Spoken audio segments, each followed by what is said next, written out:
Baik, Assalamualaikum warahmatullahi wabarakatuh. Perkenalkan, nama saya Abdul Saad, MPM 1840302052. Di sini saya akan mempresentasikan tentang prediksi beban energi listrik APJ Kota Semarang menggunakan metode jaringan saraf tiruan atau RBF, Radial Basis Function. Selanjutnya, latar belakang penelitian. Energi listrik merupakan salah satu kebutuhan utama masyarakat saat ini, mulai dari konsumen rumah tangga hingga industri. Pemerintah tenaga listrik meningkatkan setiap tahun untuk mencapai penyesuaian antara pembangkit dan pemerintah tenaga listrik. Maka, sebagai penyediaan energi listrik, yaitu PLN harus mengetahui kebutuhan beban atau pemerintah energi listrik untuk beberapa tahun berikutnya. Ada banyak penelitian tentang prediksi atau perkiraan beban listrik dalam listrik, tetapi tidak spesifik untuk setiap sektor konsumen. Perkiraan pemerintah beban listrik berdasarkan jangka waktu dapat dikelompokkan dalam 1. Perkiraan beban jangka panjang atau long term adalah perkiraan pemerintah beban dengan jangka waktu di atas 1 tahun. 2. Perkiraan beban jangka menengah atau medium term adalah perkiraan pemerintah beban dengan jangka waktu 1 bulan sampai dengan 1 tahun. Ketiga, perkiraan beban jangka pendek atau short term adalah perkiraan pemerintah beban dengan jangka waktu beberapa jam dalam 1 hari sampai dengan 1 minggu. Oke, selanjutnya, tujuan penelitiannya yaitu untuk mengetahui prediksi beban energi listrik APJ Kota Semarang menggunakan metode Radial Basis Function atau yang disingkat dengan RBF. Selanjutnya, manfaat penelitiannya. Manfaat dari penelitian ini yaitu dapat menambahkan dinamika keilmuan dalam teknik prediksi untuk menentukan beban energi listrik APJ Kota Semarang menggunakan metode Radial Basis Function yang disingkat dengan RBF. Oke, selanjutnya, solusi yang ditawarkan yaitu solusi yang saya tawarkan yaitu untuk mengetahui prediksi beban energi listrik APJ Kota Semarang yaitu menggunakan jaringan saraf tiruan metode Radial Basis Function atau RBF. Selanjutnya, jaringan saraf tiruan yang digunakan. Jaringan saraf tiruan yang digunakan yaitu jaringan saraf tiruan yaitu RBF, Radial Basis Function, adalah jaringan saraf tiruan yang menggabungkan metode pelatihan terbimbing dan metode pelatihan tanpa pengawasan. Jaringan saraf ini dibentuk menggunakan fungsi basis radial sehingga disebut dengan RBF atau Neural Network. Topologi jaringan dalam RBF terdiri dari 3 lapisan, yaitu lapisan input, lapisan atau unit tersembunyi, dan lapisan keluaran. Setiap unit tersembunyi adalah fungsi aktivasi dan bentuk fungsi basis radial. Fungsi dasar radial ini terkait dengan posisi dasar lebar fungsi dasar. Oke, selanjutnya, ini adalah jaringan saraf tiruan yang dengan metode basis Radial Basic Function. Ini ada fungsi aktivasi atau fungsi basis yang disebut dengan hidden layer. Ini adalah out layer. Di setiap fungsi layer ke output itu yang disebut bobot W1 bobot, W2 bobot 2, ini bobot input. Begitupun sebaliknya, yaitu error H1, error hidden layer 1, error hidden layer 2, error hidden layer input. Sebaliknya, ini ada bisnisnya, referensi D-nya, Y, masukkan fungsi aktivasi atau hidden layer atau bobot atau output layer. Oke, selanjutnya hasil pelatihan. Data yang bersumber dari beban pusat statistik dirubah ke dalam bilangan desimal dikarenakan jaringan saraf tiruan radial basis function dapat mengolah bilangan prediksi dengan baik dengan hasil bilangan desimal sebelum dirubah ke dalam bentuk bilangan desimal atau data norm. Maka data dikecilkan nilainya agar sistem jaringan saraf tiruan dapat mengenali dengan baik pola bilangan yang dilatih. Ini adalah parameter JST radial basis function-nya, yaitu target performa, itu speed konstannya itu 6, jumlah maksimal neuronnya 80, jumlah neuron di belakang layar 100, fungsi parameter latihan yaitu traindex, effortnya itu 1000, deteksi ada 1000 juga, learning rate yaitu 0,000513 atau gradien 0,126. Hasil kekurangan pelatihan. Pada tahun 2015, rumah tangganya itu 99,5%,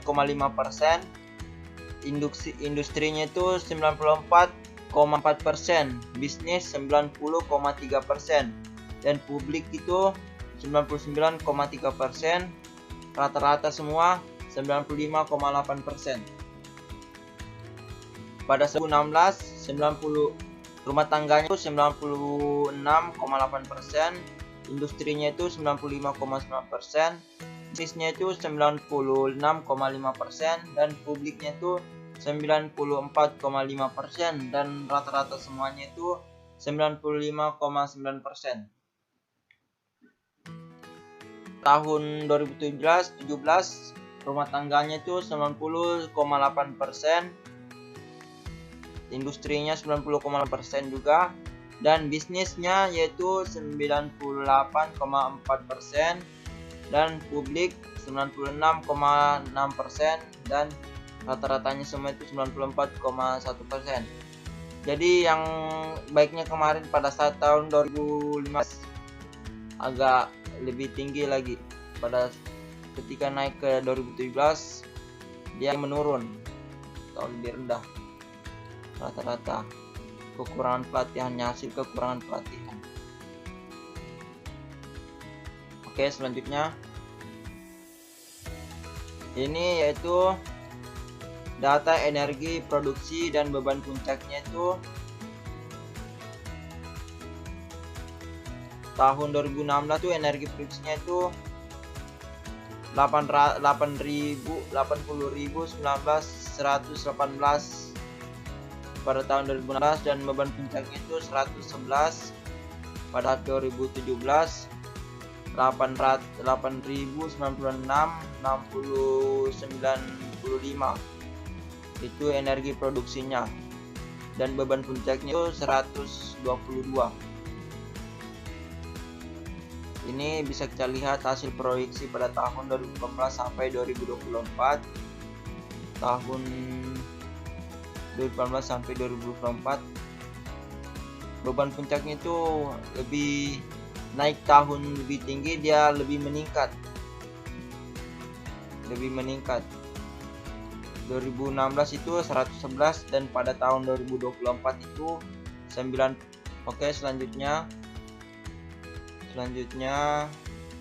pembahasannya yaitu kebutuhan energi di Kota Semarang seperti pada tabel 2 menunjukkan bahwa pada tahun 2016 sampai tahun 2027 terjadi kenaikan pertumbuhan kebutuhan energi yaitu sebesar 1,09%. Untuk energi produksinya itu dan kenaikan kebutuhan beban puncaknya sebesar 1,09%.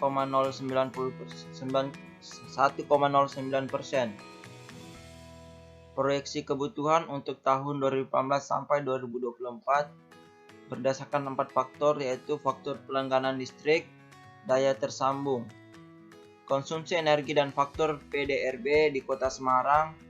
Perhitungan didasarkan keempat faktor tersebut. Dalam hal ini melihat pertumbuhan pada masing-masing faktor per tahun. Berikut perhitungan kebutuhan energi di Kota Semarang mencakup energi yang harus diproduksi dan saat beban puncak. Diketahui di energi tahun 2016 sampai 2017 yaitu 2016 sampai 2017. Selanjutnya, berdasarkan tabel 7 diketahui energi yang diproduksi pada tahun 2017 meningkat sebesar 1,09% dan untuk beban puncak juga meningkat sebesar 1,09%. Dari data tersebut maka didapatkan kalkulasi untuk kebutuhan energi tahun 2018 yaitu ini adalah kalkulasinya. Energi produksi pada tahun 2018 yaitu P rata-rata pertumbuhan pelangganan pada saat 2018 ditambah E rata-rata pertumbuhan konsumsi energi pada tahun 2018 juga, dan D-nya ini rata-rata pertumbuhan daya yang tersambung pada tahun 2018. Sedang ini ditambah P ditambah E ditambah D dan ditambah PDRB rata-rata pertumbuhan 2018 lalu dibagi 4 lalu dikali dengan energi produksi pada tahun 2017. Ini adalah kalkulasi energi tahun pada saat 2018. Oke, selanjutnya yaitu apa yang dapat dari pembelajaran paper tersebut. Penelitian tersebut dapat menggunakan jaringan saraf tiruan dengan pembelajaran model radial bus function. Yang saya dapatkan yaitu dari dari paper tersebut yaitu hasil pembuatan sistem ini yaitu menggunakan model radial bus function tersebut dapat memprediksi kebutuhan energi listrik sesuai dengan kebutuhan konsumen listrik. Ini adalah paper yang didapat dari pembelajaran paper tersebut. Oke, selanjutnya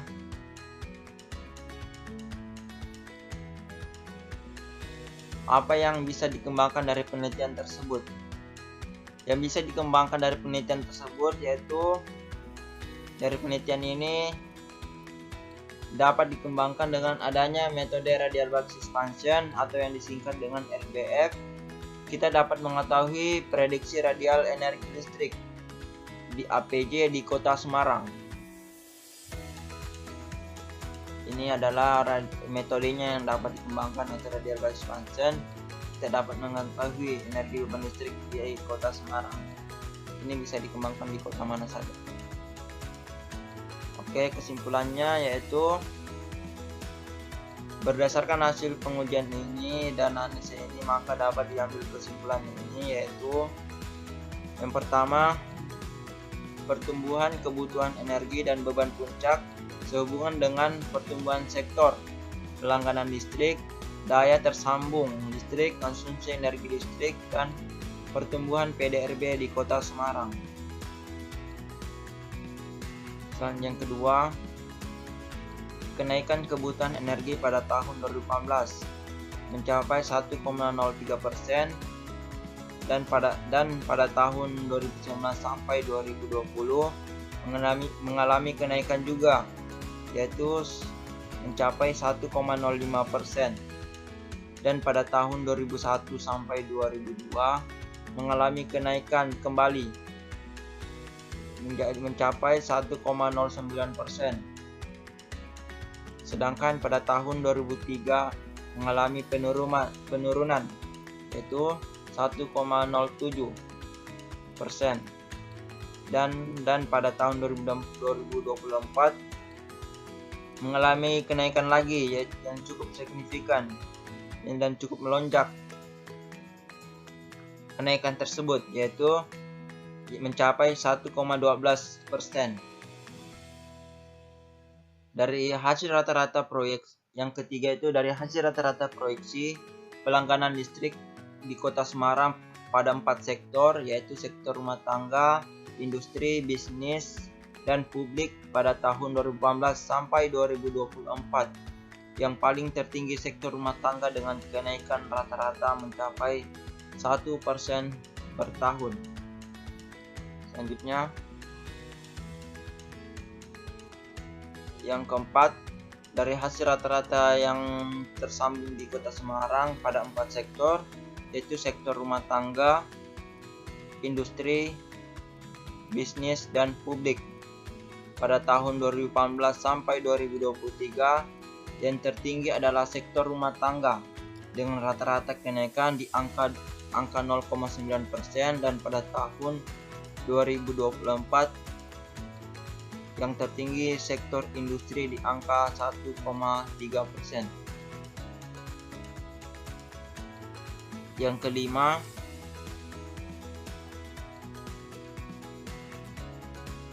dari hasil rata-rata konsumsi energi listrik Kota Semarang pada 4 sektor, yaitu sektor rumah tangga, industri, bisnis, dan publik pada tahun 2018 sampai 2024 didominasi oleh sektor rumah tangga dan industri dengan masing-masing kenaikan di angka 0,88% dan di angka 0,98%. Kenaikan cukup melonjak pada saat tahun 2024.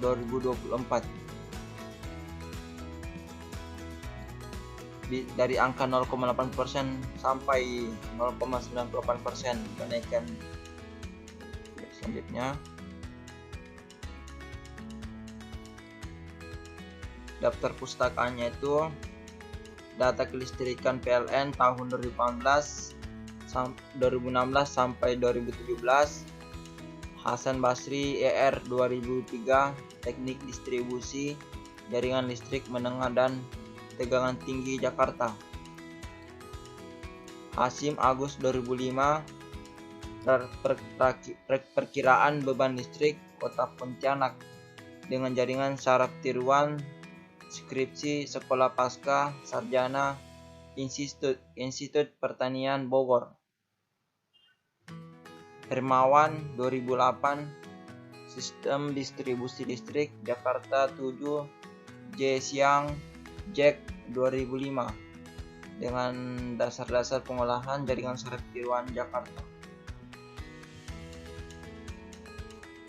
Kuncoro Arif Hero Dalimi Rinaldi 2005, aplikasi jaringan saraf tiruan untuk peramalan beban tenaga listrik jangka panjang pada sistem kelistrikan di Indonesia, Jurnal Program Pasca Sarjana Fakultas Teknik Universitas Indonesia. Selanjutnya, oke, sekian dan terima kasih dari presentasi saya. Lebih dan kurangnya dimohon dimaafkan. Apabila ada kesalahan kata mohon dimaafkan. Wal taufiq wal hidayah. Wassalamualaikum warahmatullahi wabarakatuh.